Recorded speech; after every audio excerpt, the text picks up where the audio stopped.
Haya mambo unayotaka kuanzisha ni Jabule, mambo unayotaka kuanzisha mimi ananichokoza pakubwa. Haiwezekani mjomba, mimi wewe nimekulea kipindi uko mdogo, leo uanze kunyanyasika kwa vitu vidogo vidogo kama hivi. Ndio maana nakutegemea wewe mjomba, fanya kitu hapo. Sasa mimi nasema hivi, la usiku la mchana nalijua. Yaani huyu Hussein huyu Jabule huyu, mimi atanitambua mimi nani? Wewe mjomba endelea kufanya mambo mengine ndani. Mimi ataenda kunitambua. Mimi niuma sana. Haiwezekani. Mimi niuma sana. Kwa sababu gani fanywe hivyo wakati jomangu upo na jomangu mchawi unajulikana kijijini hapa?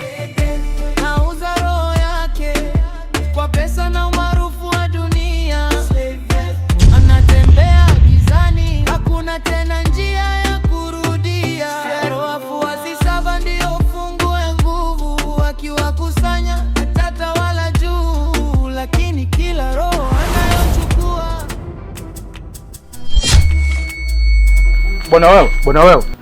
Hapa nimekuja. Yaani kitu ambacho kinachoendelea hiki mimi sijakipenda. Sijui unanielewa vizuri? Hakuna cha salamu alaykum. Kuonge jua salamu alaykum. Usingeruhusu mwanao aje na mwanaume mwingine. Sijui unanielewa? Mimi nasema hivi, nisikilize. Hapa sijakuja hapa kwa ajili nikupe nafasi ya kuongea. Sijui unanielewa? Nimekuja kwa lengo na madhumuni. Kitu ambacho anachokifanya mwanao, kuonekana yeye ametoka mjini anakuja na mwanaume mwingine. Hicho kitu sijakipenda. Hajakuwa mjomba wangu mimi, ametoka anaenda shambani, sawa? Anakata miti, anakata mkaa, anaenda mjini kwenda kuuza, anakuja kijijini kwako wewe, sawa? Mwisho wa siku inaonekana yeye hana maana. Ina maana wewe hujui kama wewe mtoto wako wewe alikuwa anaishi na mwanangu? Wewe ulijua? Banjo. Mimi nafahamu fika. Na misaada mingi najua kabisa mwanao ametoa kwa mwanangu mimi. Ndivyo. Na muda mwingine hata hapa nyumbani yeye alikuwa analeta misaada. Umesikia? Mimi sijui kama hao yani wamefanya makubaliano gani huko. Sasa mimi nasema hivi. Ninachokuambia, nisikilize. Ninachokuambia. Kitu ambacho kinachoendelea wewe mimi unanifahamu vizuri. Ninakupa ujumbe na onyo. Unanifahamu vizuri. La usiku, la mchana mimi nalijua. Sijui tunaelewana?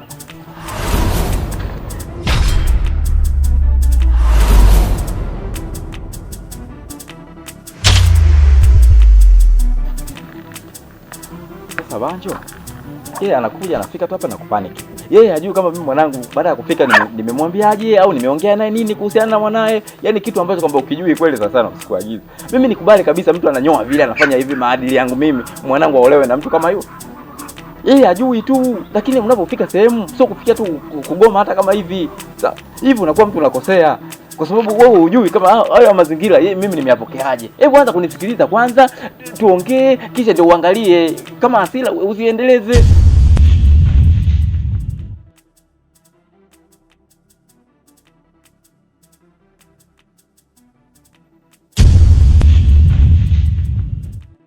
Mjomba.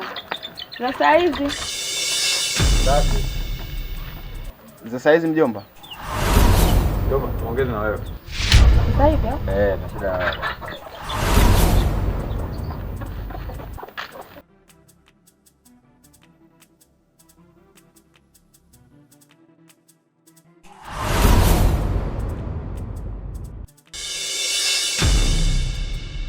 Mjomba, hivi ninachosema mimi wewe kweli mimi unanielewa?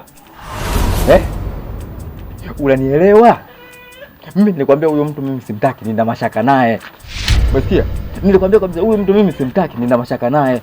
Na nusu saa iliyopita hapa Banjo amefika hapa. Alipofika hapa ameongea tu kuongea. Lakini hata kama yeye ameongea kuhusiana na hivyo vitu, yule kweli ana haki na ndio maana mimi muda ananiambia, nilikuwa tunakaa kimya na kuwa mpole. Sina cha kusema. Kwa sababu misaada mingi ambayo alikuwa anafanya yule mimi naiona. Misaada alikuwa anatoa kwako, anatoa kwangu. Mimi vitu nilikuwa naviona. Sasa wewe leo unakuja na huyo mtu tena hapa nyumbani. Hivi mjomba mimi unataka kuniweka kwenye wakati gani?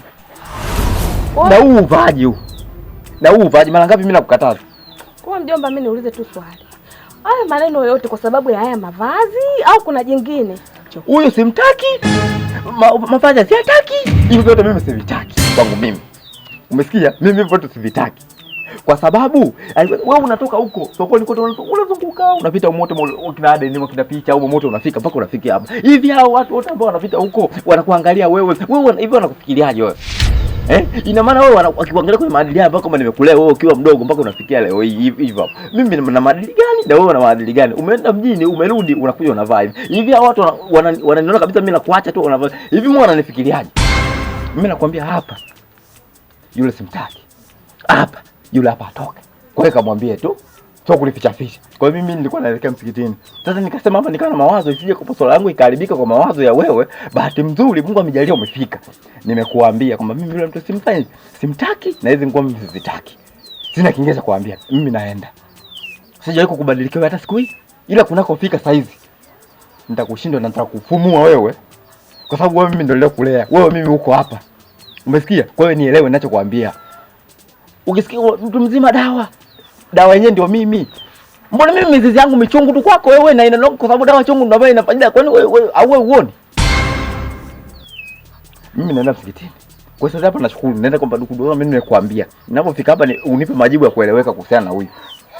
Na nguo hizo sio kama sasa nguo zote nizikuta hapa. Nizozitaka zote nilizokuambia nizikuta hapa. Hizo nataka nizipige moto hapa. Na yani sitaki mabadiliko mengine hapa. Haya mimi naenda. Nikija hapa hamna kingine zaidi ya hivyo. Nilivyokuambia.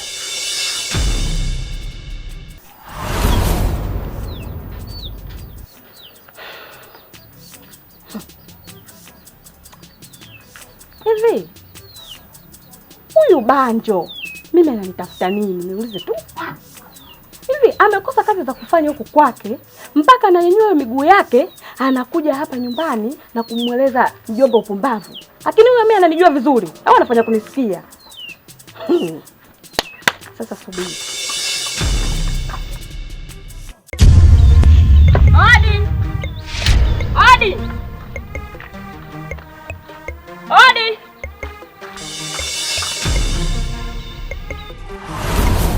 Oh, mama mkwe. Karibu. Mama mkwe wako na? Mama mkwe wako nani? Nakuuliza. Mama mkwe wako wewe. Mama mkwe wako nani? Sikia nikwambie wewe. Hivi unavyoniona hivi. Hebu niangalie tu. Hivi unavyoniangalia. Mimi hapa? Mimi hapa. Unaweza kuniita mama mkwe? Wewe sikiliza nikwambie. Hapa sijajua mambo mengi. Sijui unanielewa vizuri? Tabia ya kuonekana unatoka hapo unanyanyua miguu yako na unaenda kule kwa mjomba wangu kwenda kumwambia kwamba kusema sijui mara, sijui tunagaramia, sijui iwe mwisho na mwanzo leo. Sijui unanielewa wewe mzee ninachokiongea? Tena iwe marufuku. Umegaramia kitu gani?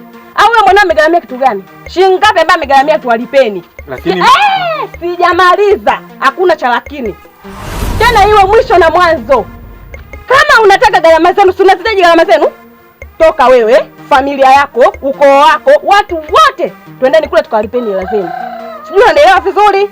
Alafu wewe mzee, hivi wewe una kichaa nikuulize.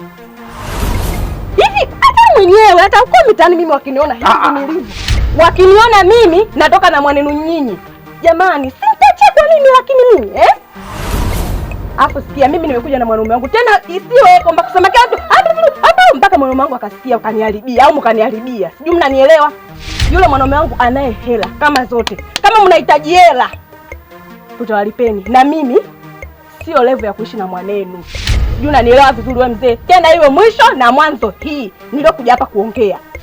Tabia kuonekana mnapita hata barabarani sijui wapi. Gharama kwa gharama gani wewe mzee? Wewe muangalie midevu yako. Tena usinitazame. Iwe mwisho na mwanzo leo.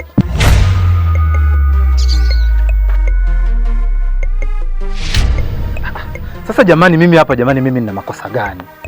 Mimi hapa nina makosa gani kwa mfano? Hivi yule jamani, yani huku mkisikia jamani mtu kuchokozwa huku ndo kuchokozwa. Mimi hiki kijiji wananitafuta. Yule na mjomba wake yule Jabule yule. Mimi wananitafuta. Mwanangu mimi amekazana hapa kukata mikaa, kwenda kumsomesha mpaka anapata kazi. Leo yeye anaonekana mimi anakuja kunitukana, kunivua nguo. Mimi nasema hivi, cha usiku cha mchana mimi nakijua. Mimi mtanikoma. Kijiji hiki mnanitafuta.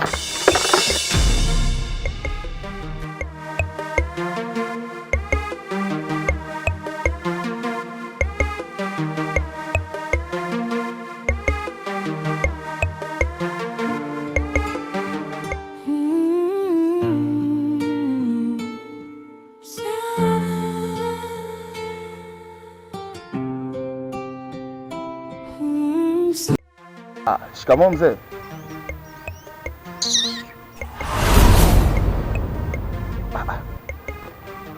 Kwani kuna tatizo? Mbona nakusalimia alafu na unanisonya tena mzee wangu? Shida nini? Nimekufinya tena unasemaje?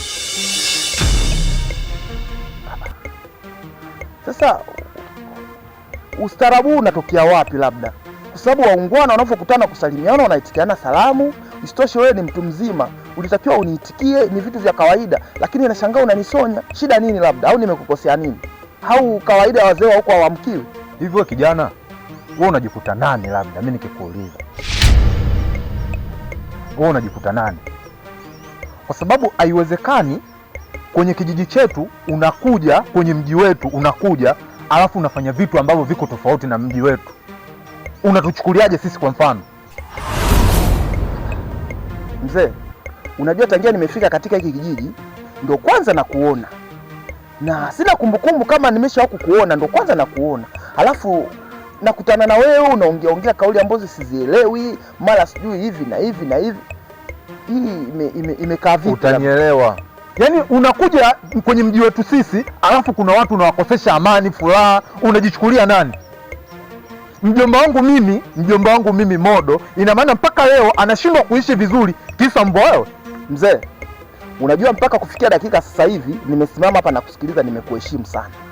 Unatakiwa uheshimu heshima. Sasa inapofikia tu unazungumza mafumbo ambayo siyaelewi, yaani naweza nikawa naondoka hapa bila kukuelewa. Sawa?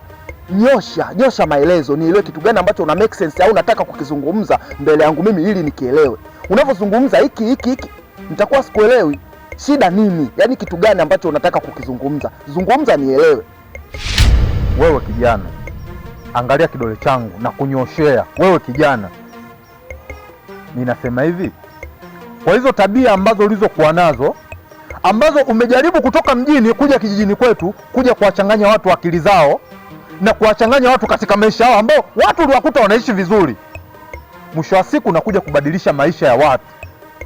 Hicho kitu kitakuja kukugharimu kwenye maisha yako, kwa sababu mjomba wangu mimi anapata tabu kisa wewe. Ujui tabu ngapi amezipata kwa yule mwanamke. Amekata mkaa, ameuza machungwa pale zamani, anaenda mpaka anachukua mbao ili yule mwanamke afikie hatua anasoma, anaishi vizuri, maisha yaendelee, ili mwisho wa siku aje kuishi pamoja. Wewe unakuja kuharibu ndoto za mjomba wangu. Unanichukuliaje kwa mfano? Nilikuwa sijakuelewa. Kumbe unamzungumzia Sumaya. Sasa ukizungumzia swala la Sumaya mimi nimekutana naye chuo, na nilivyoanzisha mahusiano naye hakuniambia situation yote kuhusu labda na mwanaume huku au labda kuna mwanaume alishamwacha. Japo kwa kumbukumbu yangu siku ambayo tunafika kuna kijana tulikutana naye hapo akataka kumuoa Sumaya, lakini akamkataa. Sasa sijui ndio huyo unayemzungumzia huyo Modo, lakini sijui. Na hata kama ikawa ni hivyo, mimi sijui kitu chochote. Haukupaswa wewe kutana na mimi uniongelee kauli ambazo hazina mantiki, kauli ambazo zinaweza zikasababisha uvunjifu wa amani kati yako na mimi. Sasa mimi nina makosa gani hapo? Labda wewe makosa unayo, alafu nakwambia unajifanya unacheka kwa dharau kwamba unanichukuliaje. Sikiliza nikwambie, hiki kijiji kuna wazee, na wazee ndo sisi. Kijiji hiki chote mimi ndo mzee wa hiki kijiji. Kitu ambacho sichokijua leo, nimekufuata kwa sura nzuri. Tena angalia sura yangu vizuri, nimekufuata kwa sura nzuri, isije ikafika siku na kuja na sura tofauti. Ninakwambia kijana, kwa sababu kwenye maisha yangu mimi sijawahi kuchokozwa, ile wewe ndo unanichokoza. Kitu gani ambacho kinachokusababisha wewe mpaka unichokoze mimi?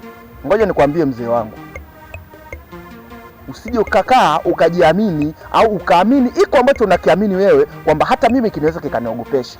Unifahamu sikufahamu, lakini kwa sababu nimezaliwa na nimefundishwa heshima, ndio maana kila ninayekutana naye hata kama iko ugenini tunaheshimiana. Sawa? Hauwezi jua kitu gani ambacho kimesababisha Sumaya amwache huyo Modo wako, huyo Modo ambao unamzungumzia, akaja kwangu. Kakae na mwanao uzungumze naye. Sawa? Inaweza kuwa sasa hivi hana hazi ya kuwa na huyo Sumaya. Kwa hiyo usije hapo ukaniongelea kauli ambazo haziwezi zikanitisha mzee. Sawa? Tuheshimiane, na kuheshimu vile vile unatakiwa uniheshimu hata kama nikawa ni mdogo. Sijui unanielewa mzee wangu? Kwa hiyo unajifanya kiburi. Mimi sio kiburi, lakini ukinionyesha kiburi na mimi naweza nikaonyesha kiburi vile vile. Sawa? Kwa hiyo hata kama ikatokea tunakutana tena siku nyingine, usije ukanisimamisha. Kama hutaki kuitikia salamu yangu, ni bora ukausha upite, lakini sio unanisimamisha au tunasimama unaniongelea kauli ambazo mimi sizielewi. Tutakuja kukoseana heshima. Tuheshimiane.